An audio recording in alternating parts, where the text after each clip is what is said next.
Bonjour et bienvenue dans notre vidéo. Dans le cadre d'une série de travaux pratiques issus des Olympiades nationales de physique-chimie dans le thème chimie et sport et visant à comprendre les différences entre les boissons énergétiques et énergisantes, chaque groupe explore un aspect spécifique. Aujourd'hui, nous allons vous présenter notre TP qui porte sur le dosage de l'acidité par pH-métrie dans le Powerade Ice Storm, une boisson énergétique. En effet, on retrouve dans cette boisson de l'acide citrique conservateur. L'acide citrique est un triacide et en utilisant cette méthode, les trois acides seront titrés en même temps. Pour ce TP, nous aurons besoin de bécher, un pH-mètre, une burette graduée, une pipette jaugée double trait de 10 ml, un barreau aimanté, un agitateur magnétique, une solution d'hydroxyde de sodium de concentration 5 x 10 à la puissance moins 2 mol par litre, une boisson Powerade Ice Storm, une propipette et une piscette d'eau distillée. La première étape consiste en la préparation de la solution titrée. Pour ce faire, on a tout d'abord versé dans un bécher notre solution de Powerade. Ensuite, nous avons placé la propipette sur notre pipette jaugée de 10 ml en faisant bien attention à ne pas forcer pour éviter de la casser.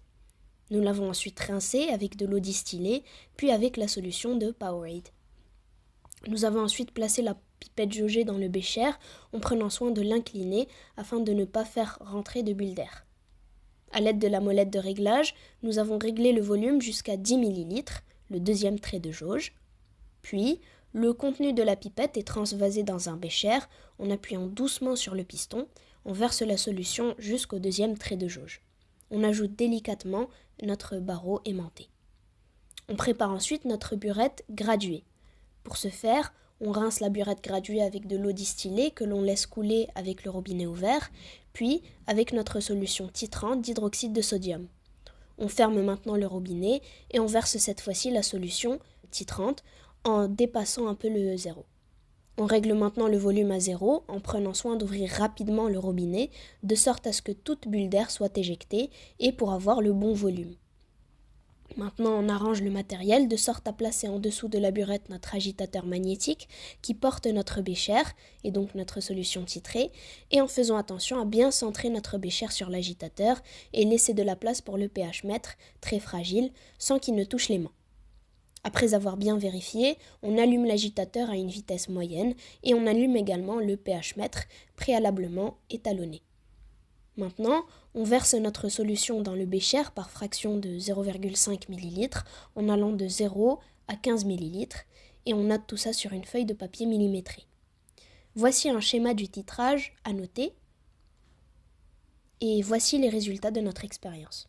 Grâce à la méthode des tangentes, on peut trouver le pH équivalent, 8,3, et le volume équivalent, 8,2 ml. On peut donc désormais chercher à partir des calculs de nos résultats la masse d'acide citrique pour 1 litre de produit étudié.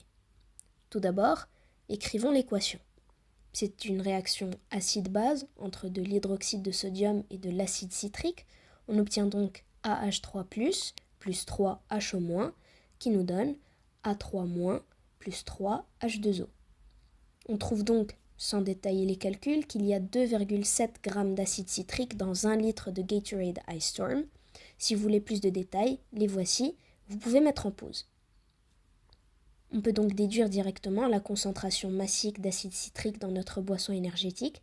Elle est de 2,7 g par litre. Par la suite, nous avons calculé les incertitudes que voici avec détail. On trouve donc une incertitude de 0,2 g par litre. En calculant le Z-score cependant, on découvre que notre valeur est plus éloignée de la moyenne puisqu'elle est supérieure à 2 en valeur absolue. Ainsi, notre valeur est moins précise que celle attendue. Nous en avons trouvé 2,7 contre les 3,21 souhaités. Ce manque de précision pourrait être dû à une erreur de manipulation lors des nombreuses étapes de l'expérience ou peut-être même un problème d'étalonnage au niveau du pH-mètre. Mais pour savoir s'il s'agit d'une erreur de mesure systématique ou plutôt due à notre imprécision, il faudrait la comparer avec celle d'autres élèves, ce que nous n'avons malheureusement pas pu faire. Merci d'avoir regardé notre vidéo. Nous espérons qu'elle vous a été aussi utile pour votre apprentissage que ce TP l'a été pour nous.